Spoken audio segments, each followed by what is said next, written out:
All right, it's now 5:30. We're going to go ahead and kick off our pre-commission agenda. Should be pretty brief.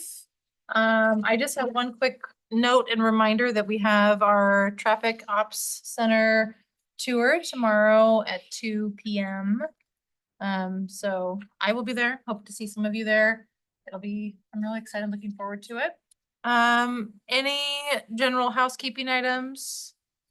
Just a comment about an item on the Commissioner budget, on the Question about the consent agenda. Okay. Yeah, no, just an observation. You know, especially good timing looking at the budget and our discussions in the past about how come we have to build these roads the directions they were. You know, these roads were laid out by pioneers 100 years ago, straight lines in the desert. And the people who built the canals at least followed the contours of the line. And, you know, I'm not going to oppose it, but we're going to spend $2.6 million for a bridge over a canal that has to be crossed 3 times by floating feather because our predecessors insisted floating feather has to go straight, unlike the builders of the Middleton Canal who followed the contours of the landscape. And all over the counter, we're doing this. There's so many examples where our predecessors decided, well, it has to be a straight line. So regardless of the topography, and the taxpayers, of course, are picking up the cost of. This is a bridge over a canal, $2.6 million. There's 3 bridges within a short distance on that one canal because that arterial has to be straight. But if years ago, when they decided to develop that area and said, let's make the arterial follow the canal, we probably would only had 1 bridge, but it's an issue all over the county and where a lot of our money goes. Any other questions on the agenda? Madam President, Commissioner I McKinney, do have some questions for the director on item number 3. So when we have a minute. let's go for it. Okay.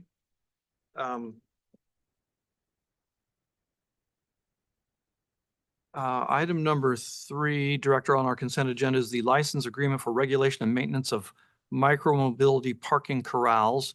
And I think it'd be helpful to at least kind of mention this for anyone who's watching as well. Now, the one basic principle is that parking is under the jurisdiction of the cities, that ACHD doesn't handle parking. Nevertheless, the parking is on the facilities that we build and maintain. Are these, tell me a little more about these micromobility parking corrals. Give us kind of a broad overview of what this involves.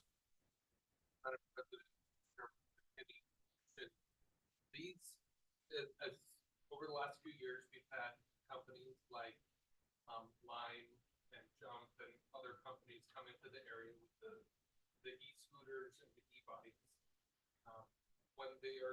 When they finish their trip, they place them ultimately somewhere that's not blocking the public right way. That's the goal.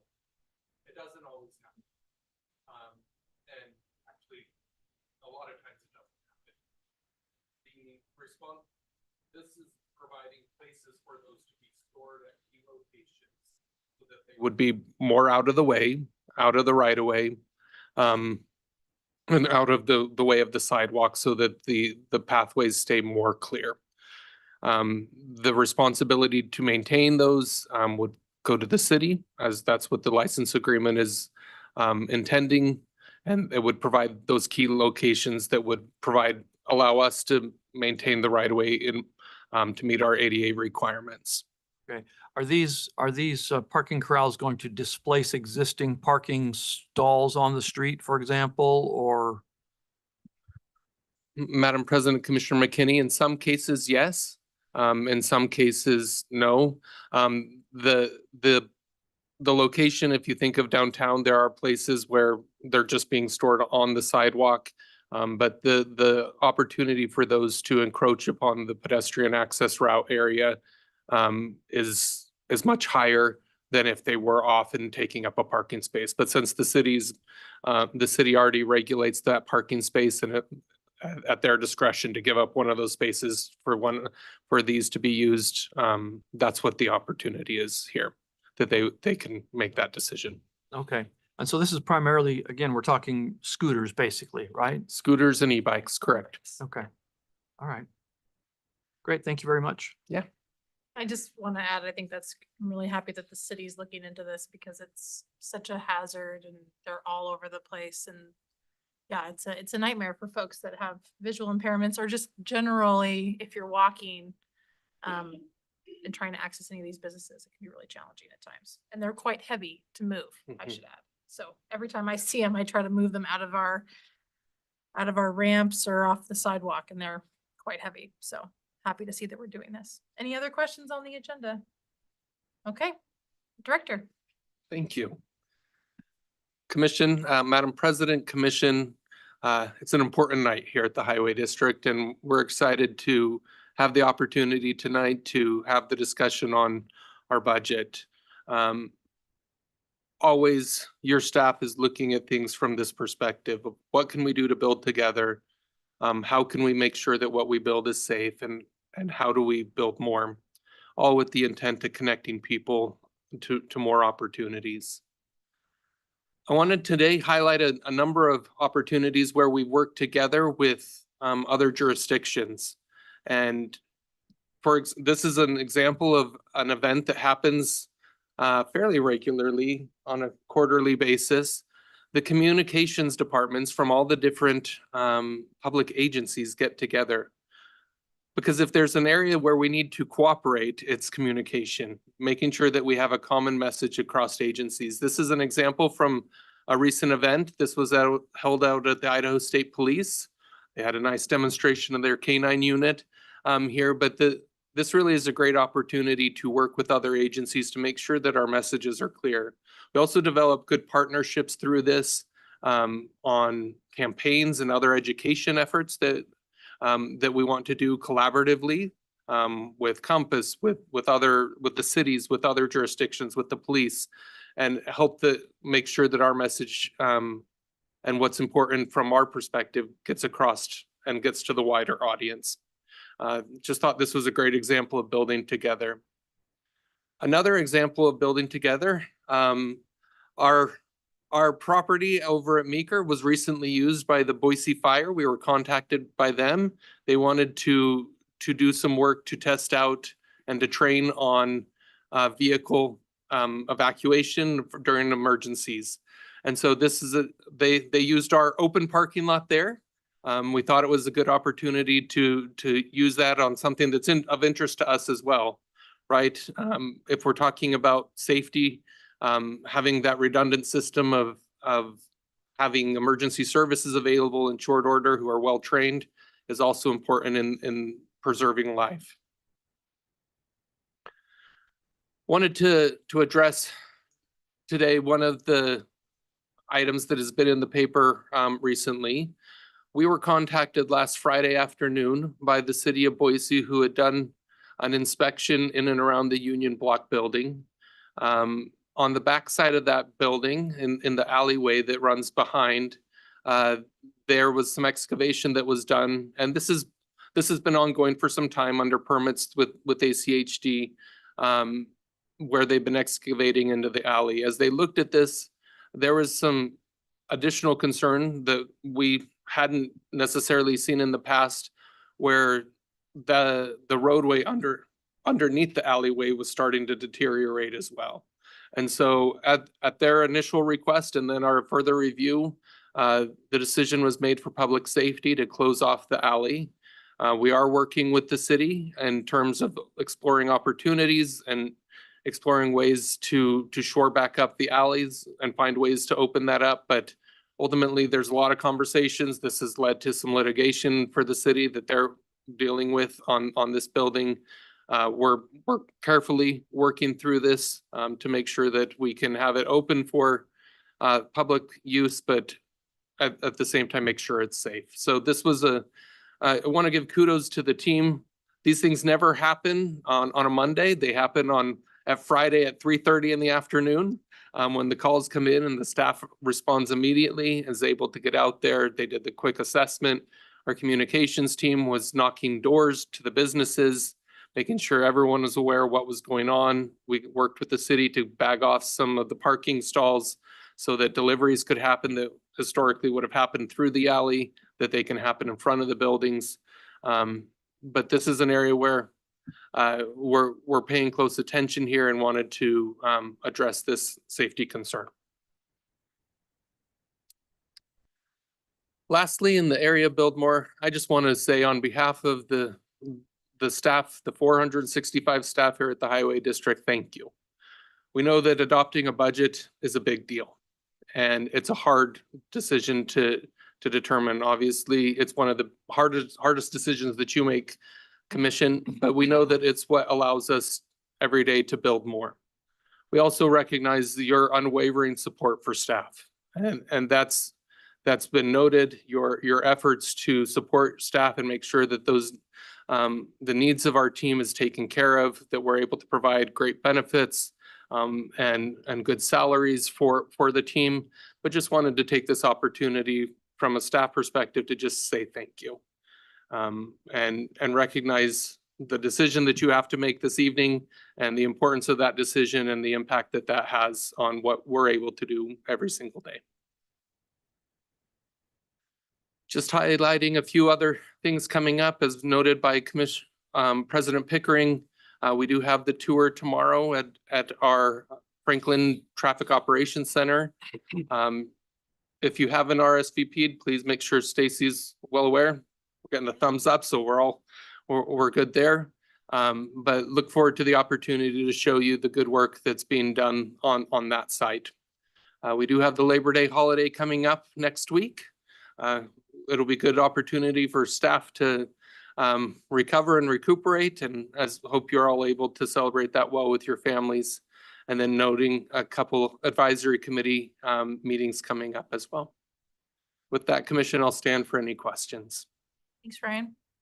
Any questions? Madam President, Commissioner McKinney? Director, if I may, can you remind me, what is our estimated time for completion of the new Traffic Operations Center? The Traffic Operations Center is slated for completion, I believe, March, and will be fully moved in by May of next year. Okay, thanks. All right, thanks. We'll be at ease until 6. Thank you.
Well, it's now 6 o'clock. I'm gonna go ahead and call the meeting to order. Welcome, everyone that's here joining us online and in person.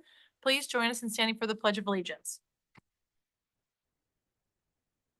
I pledge allegiance to the flag of the United States of America and to the republic for which it stands, one nation under God, indivisible, with liberty and justice for all.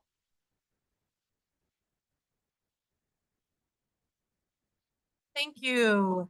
The first order of business is to adopt the agenda. So moved. Second. It's been moved and seconded. Any discussion? All those in favor say aye. Aye. Aye. Any opposed? Motion carries. The next order of business is to adopt the consent agenda. Items on the consent agenda are considered routine and are action items unless otherwise noted. The consent agenda is enacted by one motion. There is no separate discussion on items on the consent agenda. If a commissioner or citizen would like, they may request any item be removed from the consent agenda and placed on the regular agenda. I don't think we have any of those requests. Is there a motion? Madam President, Commissioner McKinney, I move that we approve the consent agenda as presented. Second. thank you. Moved and second, any discussion? All those in favor say aye. Aye. Aye. Any opposed? Motion carries. All right, so moving on to our regular agenda items, we have two items. The first one is the fiscal year 25 budget public hearing. This is a request for adoption, so I'm gonna go ahead and open the public hearing. Welcome, Ms. Christine Tandler.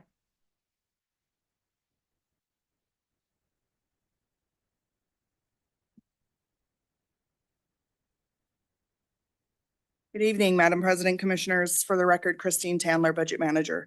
I'm here to present the FY 25 proposed budget for adoption tonight. Notation to let you know that all of the public hearing requirements required by statute have been completed. Just a quick overview of the times when we've been before you. March was just the quick overview by the division. We had a revenue discussion in May. In June, we had that follow-up related to that. July 24th, we went over all of the budget. And then in August 7th, we reviewed the publication draft that then went out to the newspaper. Just some high-level planning actions. We did reschedule $17.2 million of project costs related to schedule changes. A significant amount of that is related to the Eagle Lake Hazel project. We had a 10% increase in medical premiums, and we have proposed a 3% cost of living adjustment. Thank you.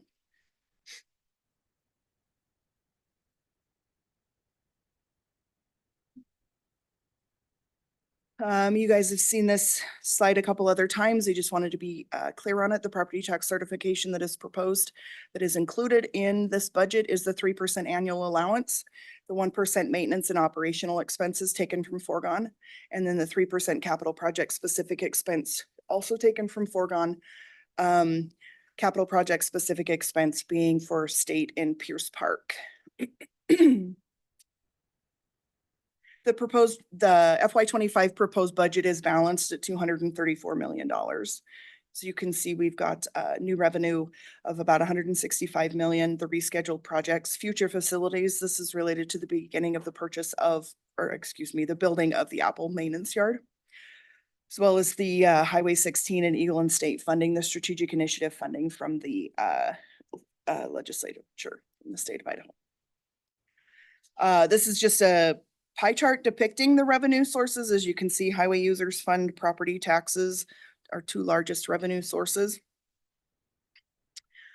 Again, the FY 25 budget is balanced at $234 million. About 50% of that's related to capital projects. We do have capital facilities of 13%, 29 million. And then our operational maintenance is 16%. And I'll be going into a little more detail on each of these in the next few slides. Maybe.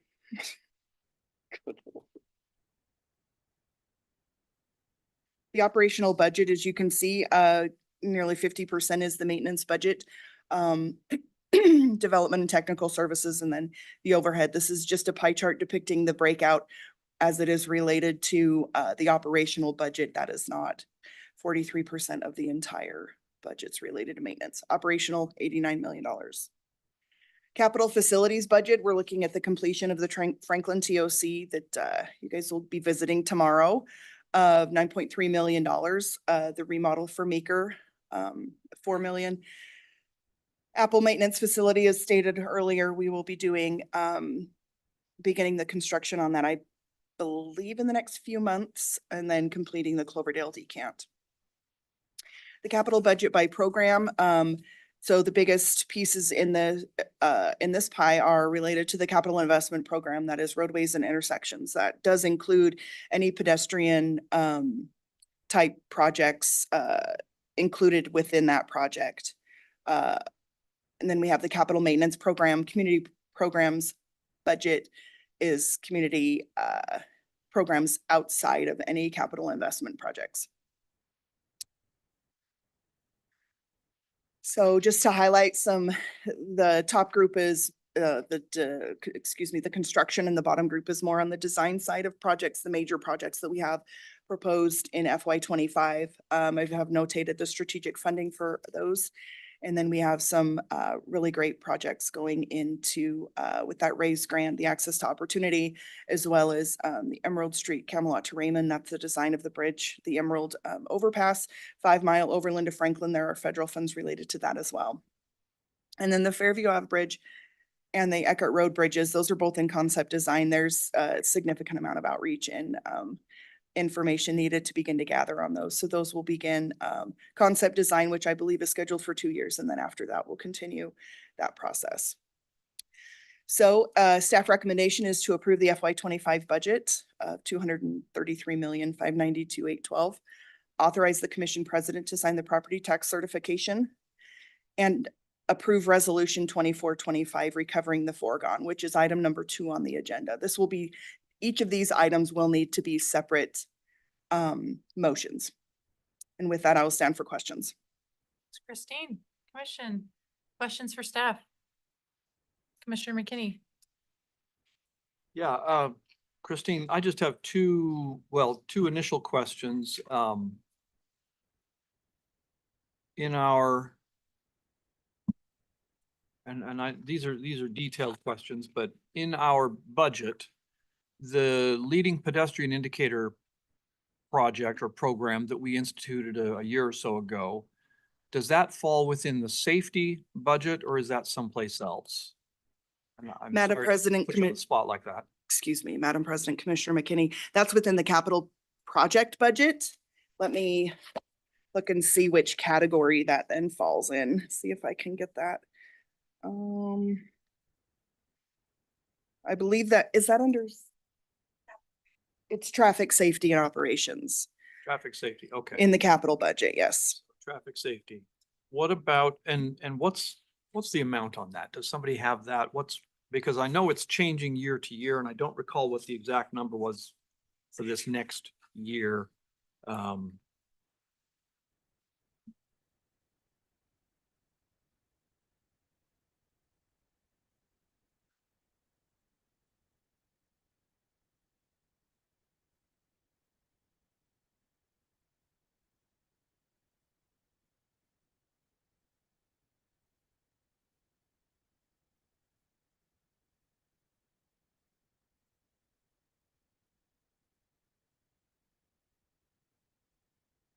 Sorry about that. Madam President, Commissioner McKinney, it's $750,000 in construction. Okay, and that's for, okay, so that's for this next year, but my understanding is that it'll increase and ultimately it'll be something like 5 million per year. Is that is that correct? Is that? Madam President, Commissioner McKinney, we're still working through that process as we continue Okay. to get design contracts. To date, we have one design contract that's been executed for about $350,000. Okay. So this is then the construction of those. And then as we continue to work through on each of those categories, we kind of broke them out into Okay. coordinated corridors and the like. And then is the Safe Sidewalk Program also part of the traffic safety budget, or is that included in the community programs budget? Madam President, Commissioner McKinney, that's included in the community programs budget. Okay. And I think it's up in FY '25 from 1.6 million prior years to 2 million in FY '25. Okay. And then, sorry, just one more question. The new capital facilities, we're looking at about 29 million for this next year. Estimate is 34 million for the year following that. Do we have some idea of how that's going to go afterward? Is it going to be, 30 million a year for the next 5-6 years? What approximately is it going to be?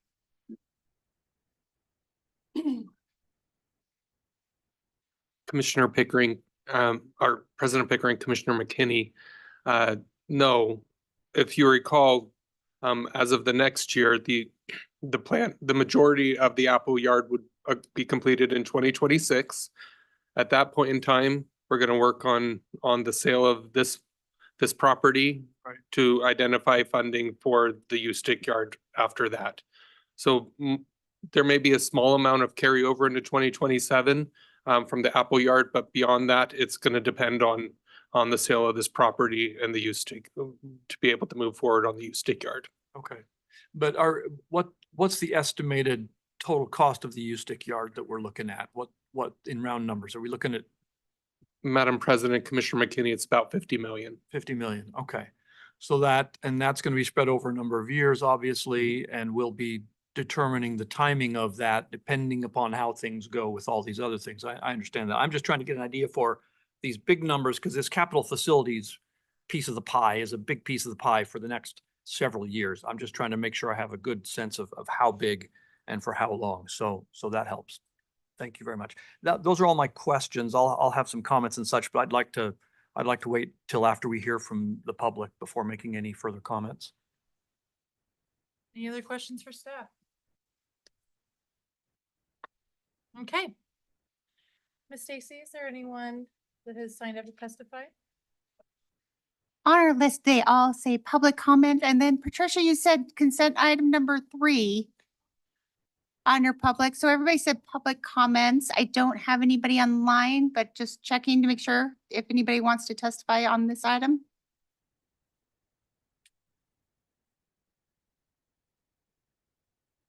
And I'm happy to clarify.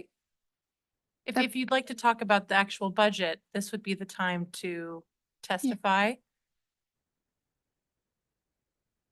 Yeah, Okay. welcome. Thank you. Just state your, thanks for coming up. Just state your name and address for the record, please, and you've got 3 minutes. Yes, can you hear me okay? Yep. you're great. Okay, Terry Dennington. I live at 4581 West Big Creek Street in Meridian. And I just had some questions and I needed some clarification on just some of the items in the budget.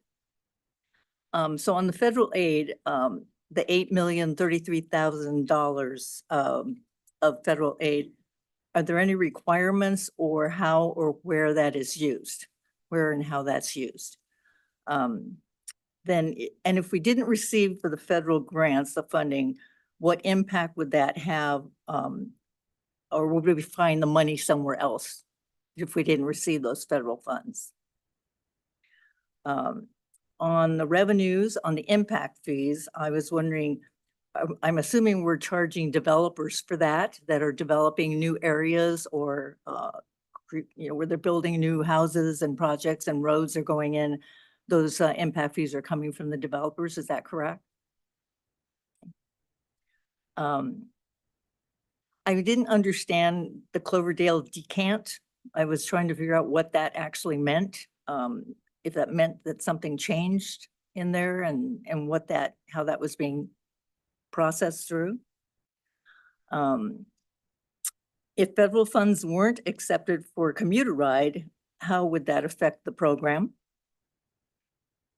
And then I was wondering how much time the commissioners spend working with ACHD each month.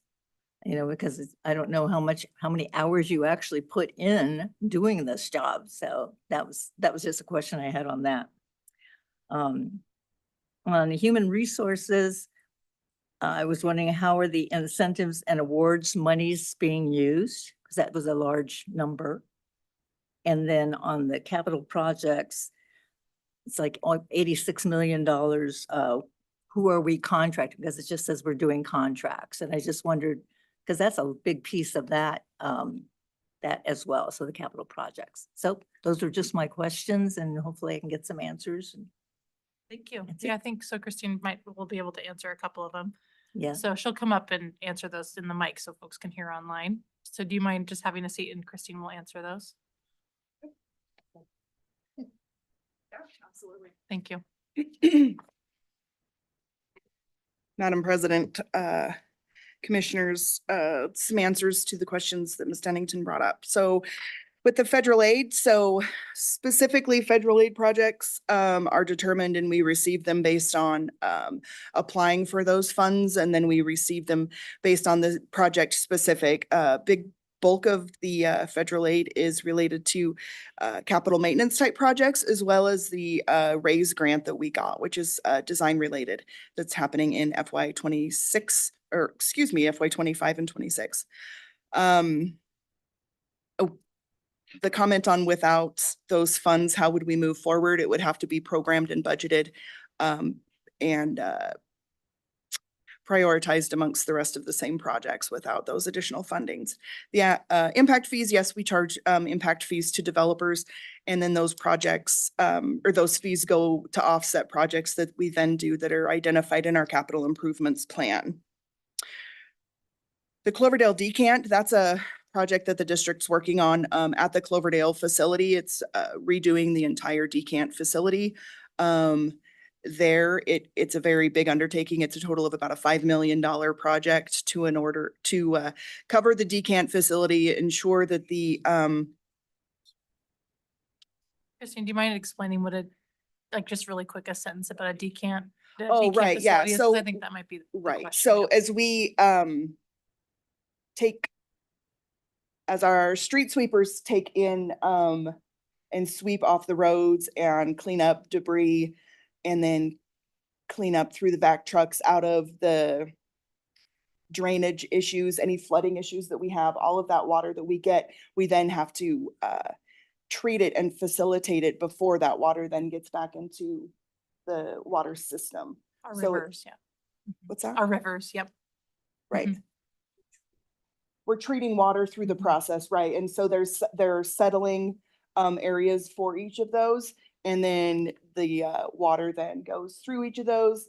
And then the debris that doesn't filter through, that is left through sediment, we then throw that away, and then the water can go back into the general waters, stormwater, the rivers and the like.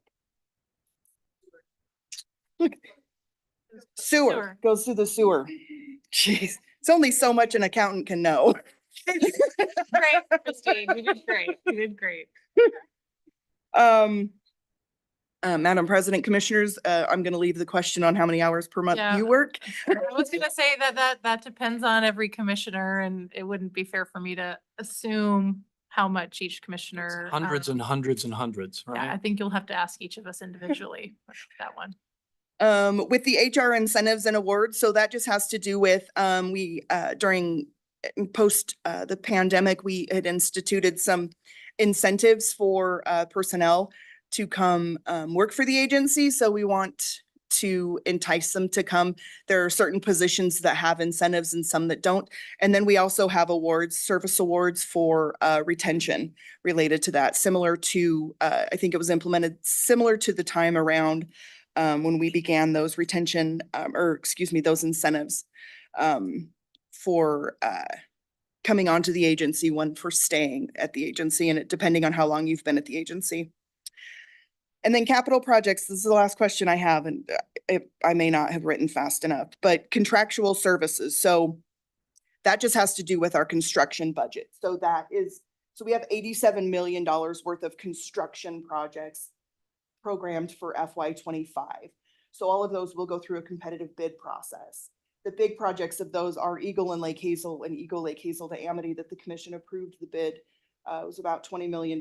They approved that bid last week, but that goes through the bidding process. So one of the things is we look at the budget and you look at, we talk about it in programs that it is, and then we talk about it in phases. So what phase a project is, design, right-of-way, and construction, in order for us to be, probably mostly accounting, to be able to track where we are in the overall process and overall project so that we know what needs done. So there's going to be a balance between how much we have in design, how much we have in right-of-way, and then construction. Okay? Those were all the questions that I caught. Thank you for your questions. I don't know, did we miss anything? Did we answer all your questions? Fabulous. Okay. Is there, oh, Commissioner Goldthorpe. When I was first elected, it was kind of a humorous conversation that I had with someone here on the executive team who made the comment, welcome to a full-time position with very part-time compensation. He wasn't wrong. So that's about as much detail as I can give you without punching a time clock.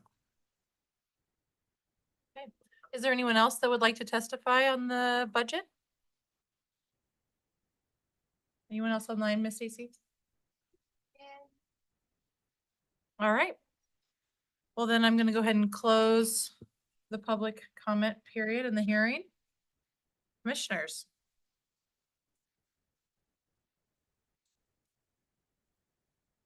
Well, I'll start. Commissioner Goldthorpe.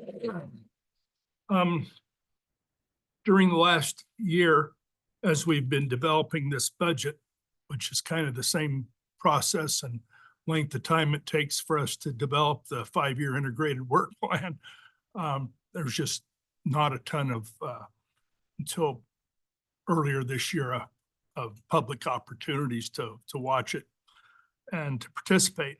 But this has been something that we've gone through with a fine-tooth comb several times. We've made changes.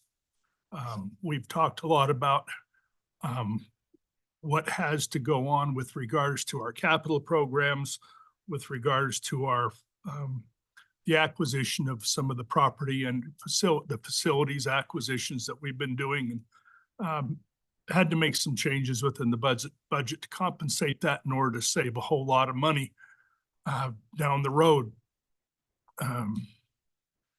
There are, I suppose the thing that's bugged me the most in the last 10 years about how we gain revenue and then spend it has been the impact of inflation on what we can do for the citizens of Ada County.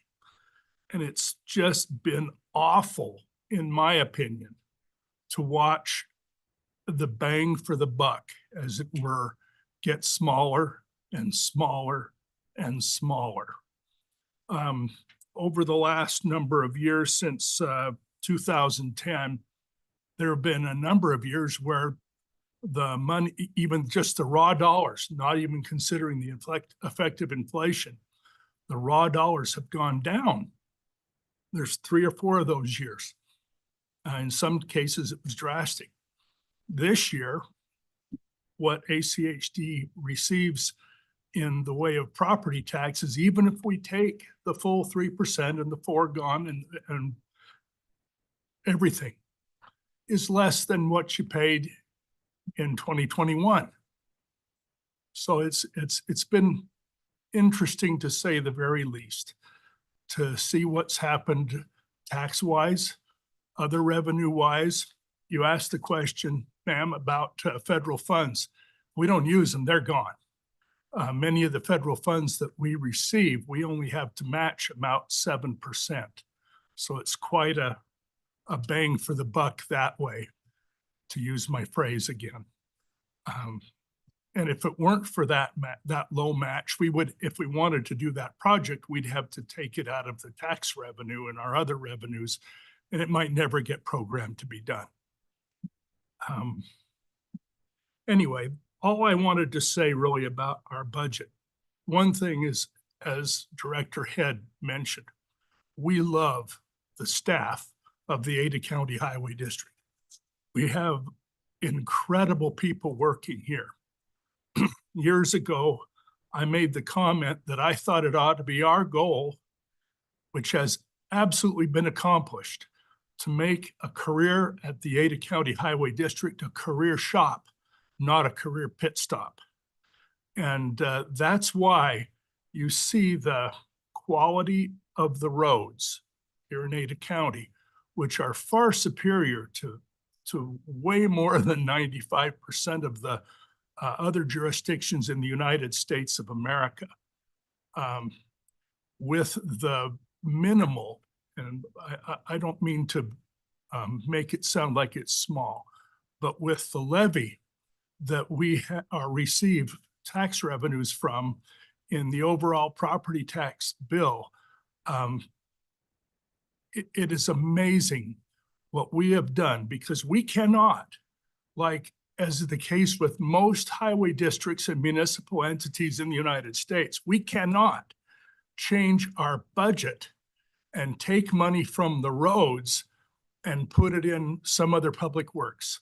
We cannot take money from the roads to build parks. We cannot take money from the roads to build green belts. None of that stuff. Every dime that you give us has to be spent for roads. I have a rather crude way of putting this. We can't steal, which means robbing Peter to pay Paul and having Paul be something totally unrelated to Peter. I love that.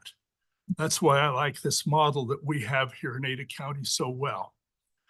And because of all these things and many more, I'm going to be very supportive of the budget that we have to present tonight, as well as the 3% and as well as the foregone, because the net result is less money to us than we got in 2021. Thank you. Thanks, Commissioner Walter. Is that a motion? Oh, I'd be happy to make the motion that we approve the fiscal year 25 budget, that it be adopted. Okay, thank you. Is there a second? I'll second. It's been moved and seconded. Madam President, Discussion, Commissioner McKinney. yeah, I'd like to hear from all the other commissioners before we actually vote on this. I think I would presume everyone else has something to say on this, because and I'd like to hear what you have to say. Well, we can talk about during the discussion since there's a motion on the floor. So do you have any comments that you'd like to share? As it I'd like pertains to to hear the what everyone motion. else has to say first. No one else has spoken. Commissioner Hanson?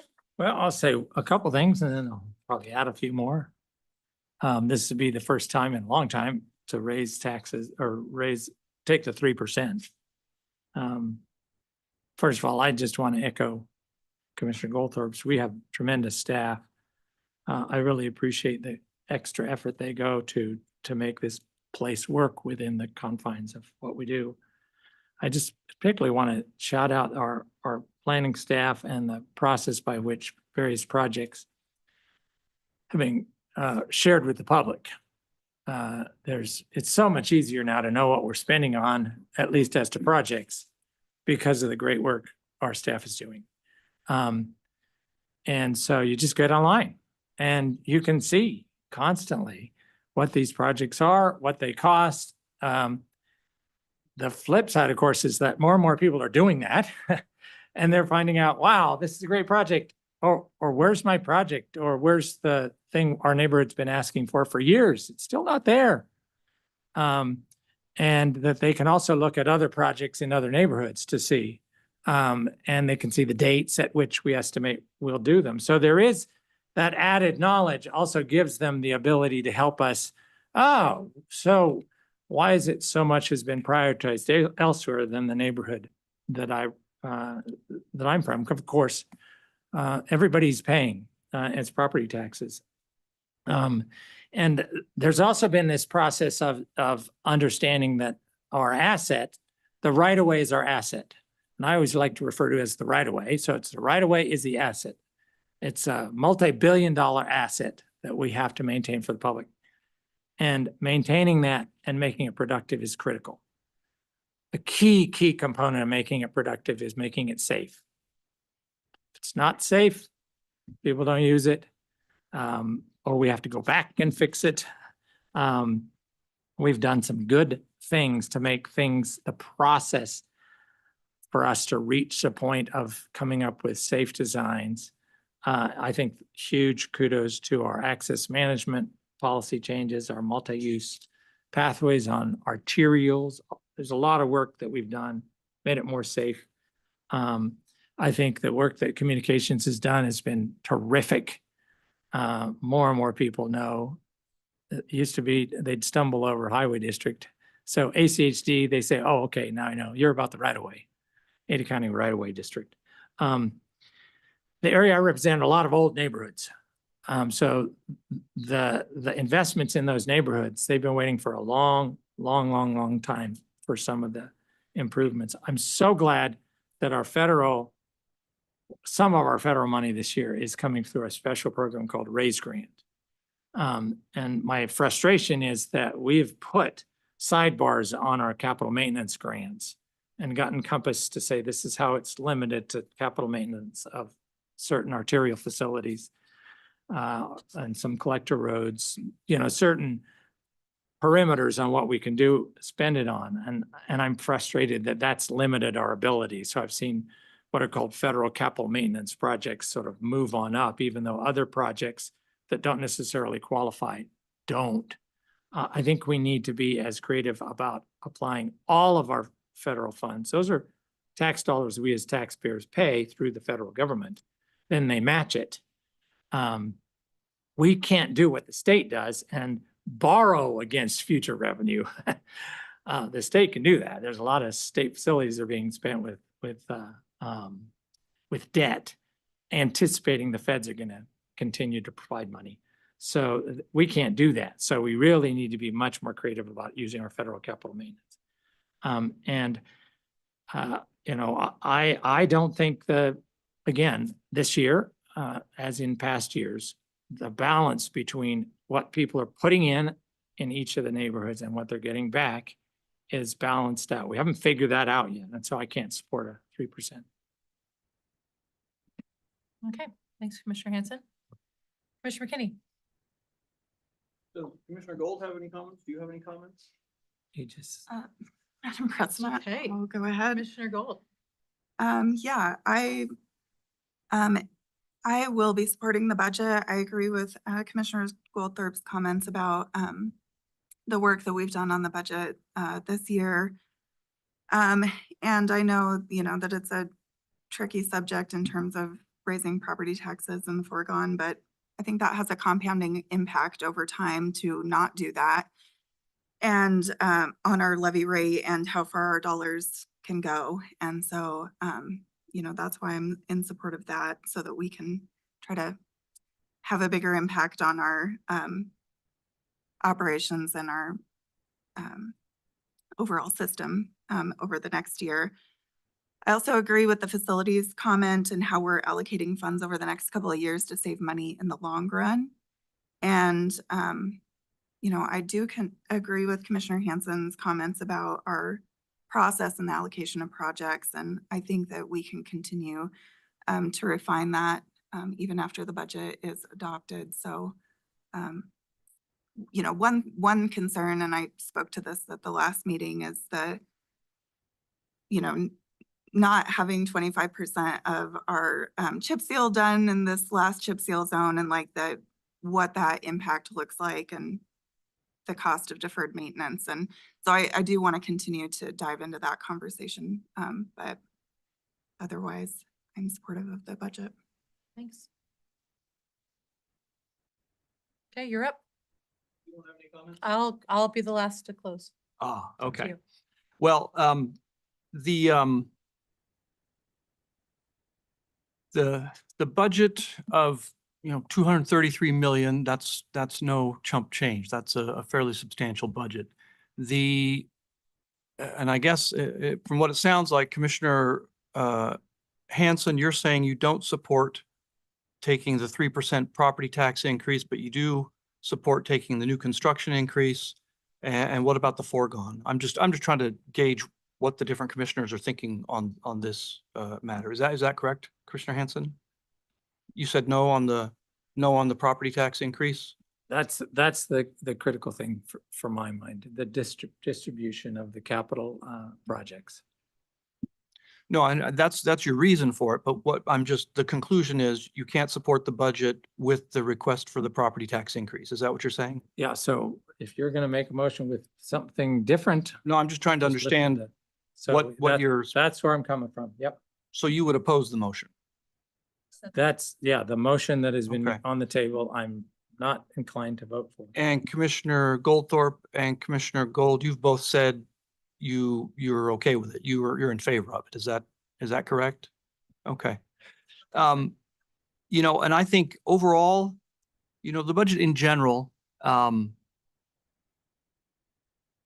think our people do a good job of you know, putting together what is a very complicated piece of what, I don't know, accounting work to put this budget together every year. And what we're looking at here, the question is between, you know, accepting the budget with no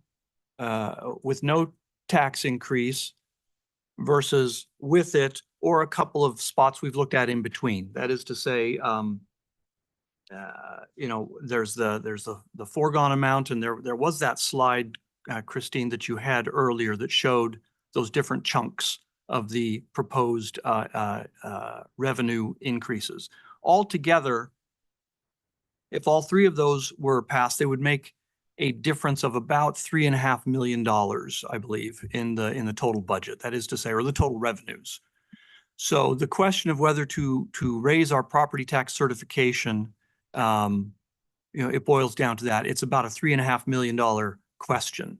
But I think Commissioner Goldthorpe was accurate. We have these graphs that staff has provided to us that show the property tax burden on a homeowner from ACHD's portion of your property tax bill.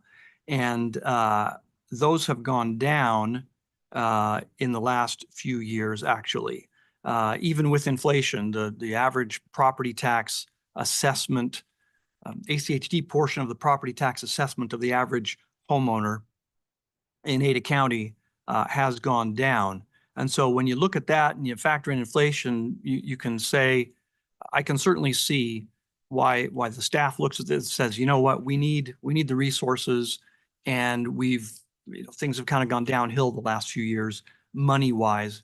Maybe that's not the right way to put it, but in any case, our revenues from property taxes have gone down a bit the last few years. Instead of, with inflation, one would expect that they would go up. So what's been happening here is kind of counterintuitive to what the overall economy has done.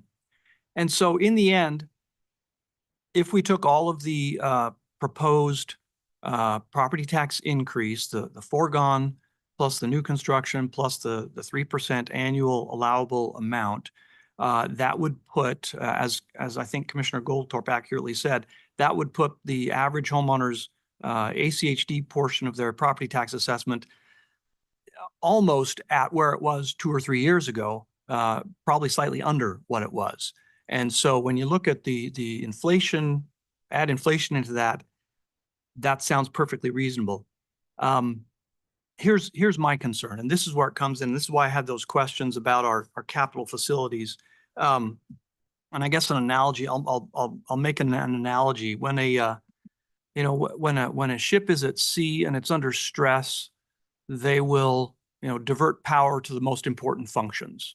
And we're kind of, as an agency, kind of like that. Our core function is building and maintaining highways. That's the core function of the Ada County Highway District.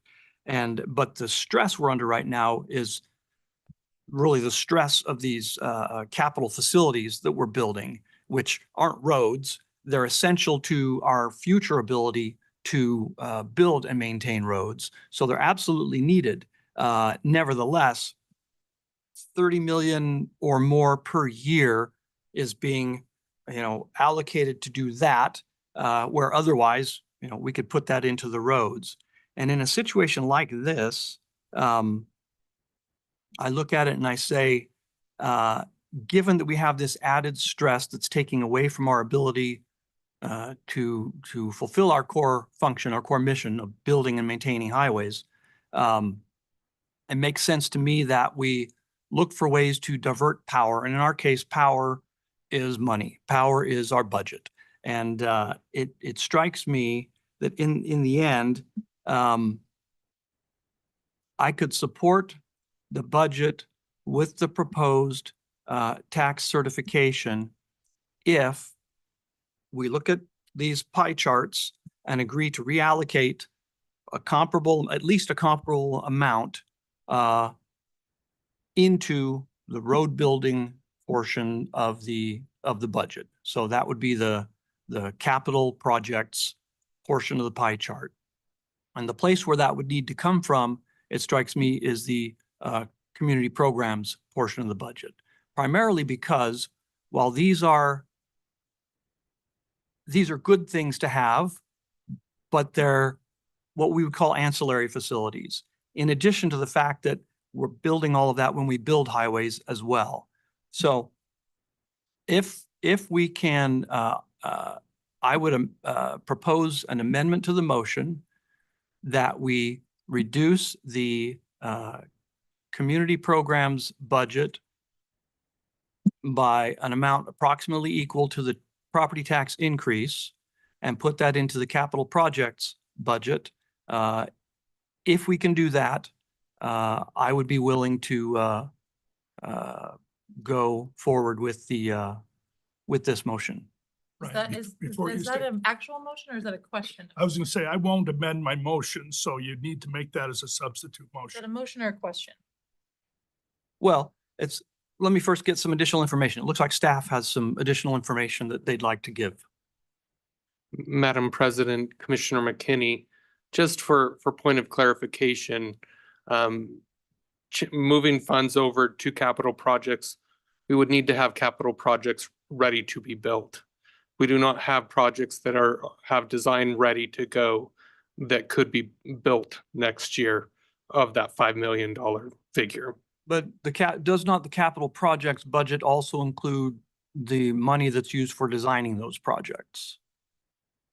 Madam President, Commissioner McKinney, absolutely it does. It does include design and right of way, but the design of an additional $5 million worth of projects, I would say our staff capacity would not be able to take on that additional workload as it currently stands.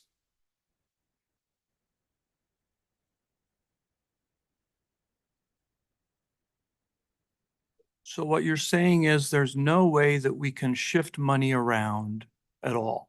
That strikes me as a bit odd.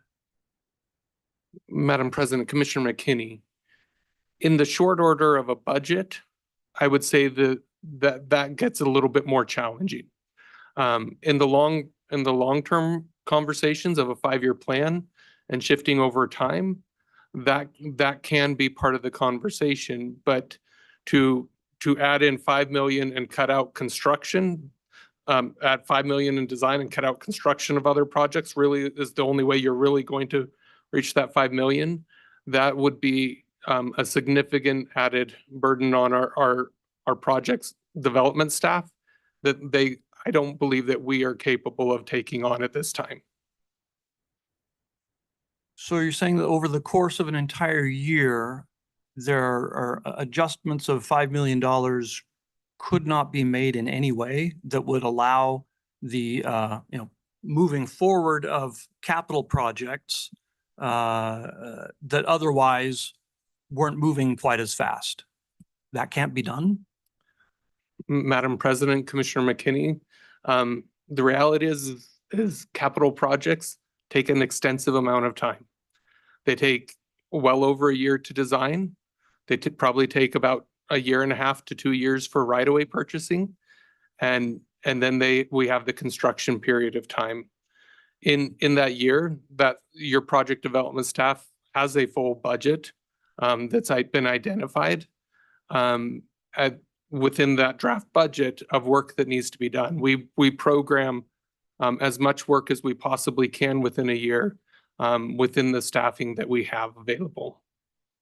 Commissioner Goldthorpe has something. Yeah, and this is just to support what Ryan has just said.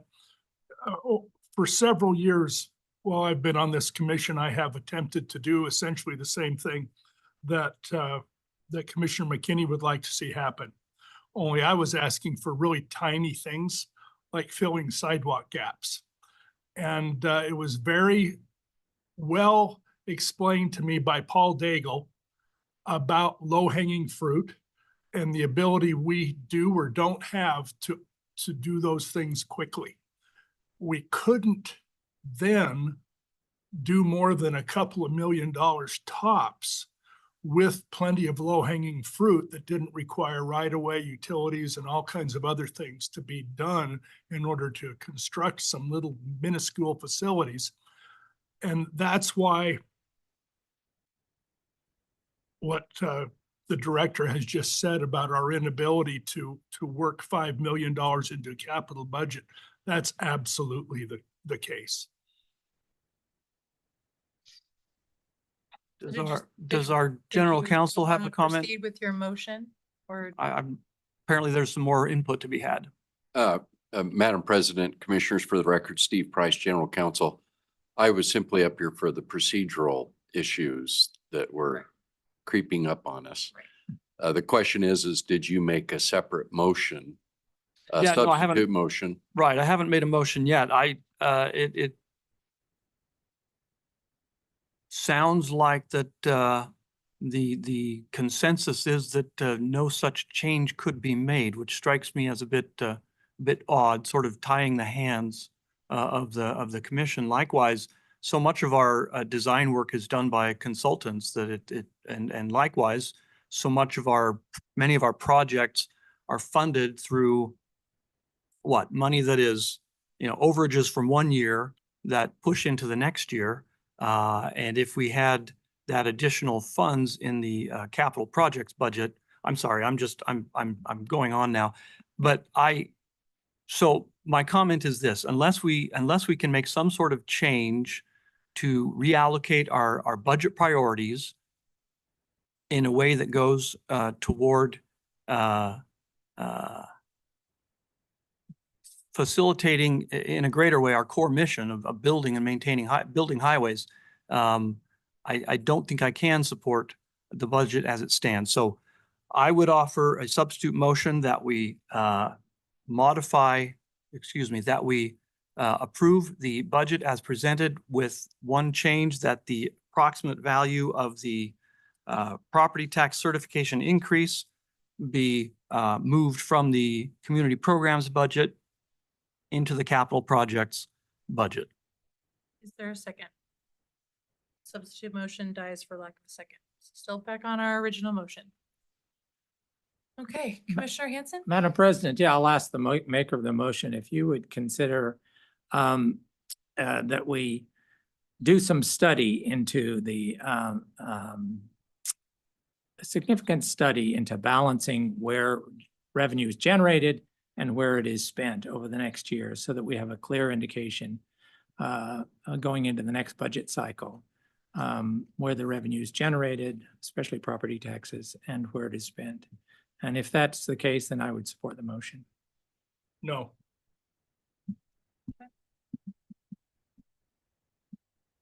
All right, well, I will just share that I'll echo the sentiments from the commission around the process to arrive at this budget.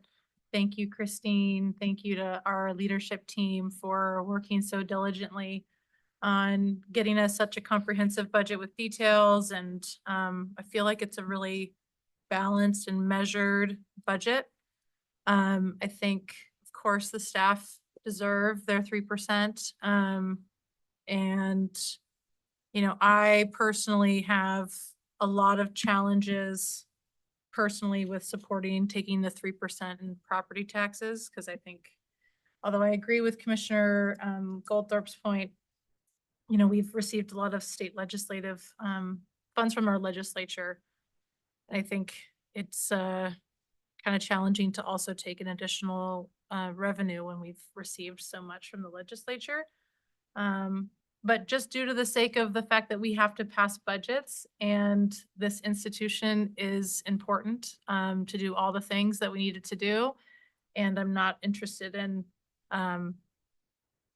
jockeying for things that are essential, which include our community programs budget as well as our capital programs budget.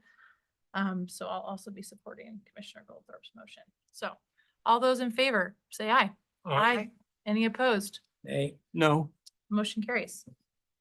All right, so moving on to our second item, resolution 2425. It's recovering the foregone property tax revenue. Right, we need to pass that. Yes, ma'am. So they're taking notes. Oh, you're fine. So along with the budget approval, we do need commission to make a separate motion for the authorization of the property tax certification signature. I'll make the motion to approve the authorization for the property taxes certification. Second. Okay, moved and seconded. Any discussion that's different from what we've already talked about?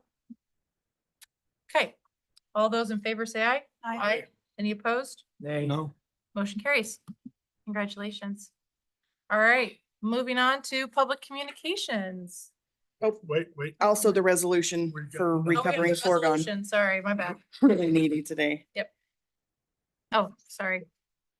I'll Commissioner Goldberg. make it easy. I would recommend and make a motion that we approve resolution 2425, recovering foregone property tax We revenue have to open that public. Second. for the same reasons that I gave for the original motion Got it. before.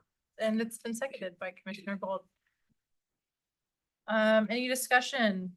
Well, Madam President, Is it different from the This was first this part. motion? not really. I would oppose this simply for the same reasons that I discussed earlier. All right, all those in favor say aye. Aye. Any opposed? No. Motion carries. Thank you. Anything else? All right, so public communications, is there anyone that would like to address the commission on any topic at this point? Yes, Miss Savage. Welcome. Please state your name and address for the record, please. Thank you. Excuse me. Thank you, President Pickering and Commissioners. My name is Cynthia Savage. I live at 9801 West Arabian Drive, and I am an ACHD employee. Mr. Hanson, Commissioner Hanson, I appreciate your comments today, but a couple of weeks ago, you said employees only come to the budget meeting to get our 3% COLA. That's not true. I'm here today for many reasons. I know earlier this year, the commission approved 14 roads in Ada County to receive road cushions. If my math is anywhere correct, that's close to 2,800 citizens that signed petitions to make their neighborhood safer.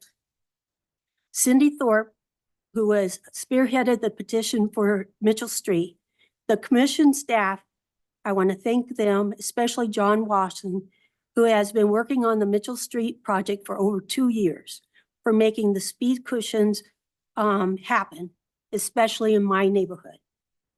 If you reviewed the traffic studies for Mitchell Street that were done, there was speeds over 60 miles an hour in less than a half a mile between Victory and Arabian Drive. I am sure that there was a lot of tickets given out by the Ada County sheriffs. I want to thank you for having those speed cushions put in. They were put in last week. The traffic through my subdivision has totally done. So I think the Ada County sheriffs are happy about the speed cushions too. Lost my thing. One of the reasons why I'm here to speak to you today is thank you. Because currently the speed cushions is all my neighborhood needs. Before bulb outs, bicycle lanes, no parking signs, and along with 3 blinding lit stop signs that you normally see in rural Ada County in front of my home. I could go on about my opinion of the suggested improvements in Mitchell between Victory and Arabian. But I went to the open house and tried to ask my questions without satisfying answers. And yes, I answered all the questions in the survey, and yes, it was a verbose survey. I want to clarify that I also spoke to Christy Inselman, who listened to me, and I appreciate that. She took my comments and really listened to what I have to say. There will be another open house, and I hopefully the project manager, whoever that is, listens to the constituents in that neighborhood. We are totally different than a lot of areas in Ada County. We have horses come down a collector road. Horses come down, we have horse trailers, you name it, we come down Mitchell. I also want to thank Commissioner Goldthorpe for believing in Southwest Boise. Not only has he supported improvements at the end of Mitchell and Arabian Drive, the back entrance to Amity Elementary School, he has supported improvements, most recently like the school zone signals on Cloverdale and the pedestrian improvements on Victory near 5 Mile and many other things. I have a special shout out to our ACHD vegetation crew who came several years ago, got rid of all the weeds and the goat heads. I'm sure the children and parents of Amity Elementary appreciate it too. The vegetation crew came out last Friday and cleared it up again. And hopefully we're on the schedule annually, or else they'll get a call from me. I also finally want to thank my colleagues. ACHD has a lot of intelligent people who help us as citizens to get where we need to be and make the roads safer. I don't always agree with what my colleagues are saying, but I am always respectful. As commissioners, you all represent different citizens, different areas, and different needs of Ada County. I want to remind you of something. You are interacting with all citizens, no matter where you're at, not just at commission meetings.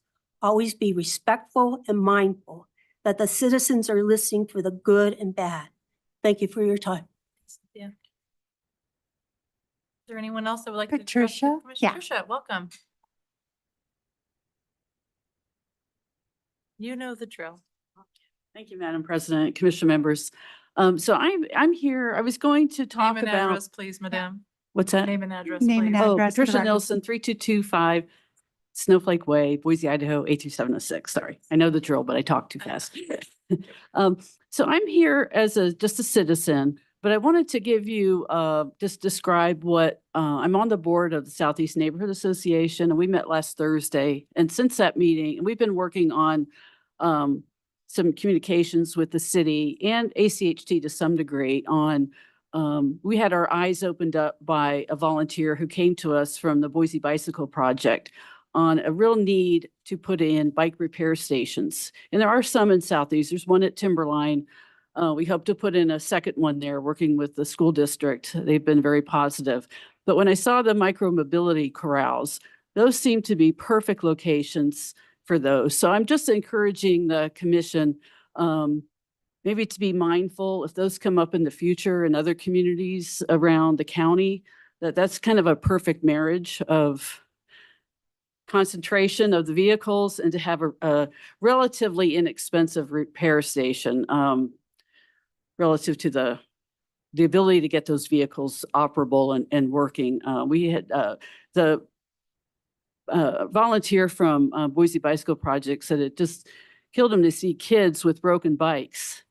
And when they only came around once a year to do a bike repair clinic, that if they had a repair station there, and there's some that are extremely user-friendly, they could have been on their bikes most of the year instead of having the bike sit outside broken, and probably an easy fix for them. So part of it is promoting the use of non-motorized transportation, but also training young people on how to maintain their bikes. So I'm just telling you that story. And I also want to thank the ACHD staff. We had a meeting, I don't know, with Christy, it was several months ago, but they did, the crew went out and did repaint one of our school crossings on Carter. So we just want to say our thanks for that. So that's it. Great idea. Okay. Thank you. Yeah. Appreciate it. Anyone online?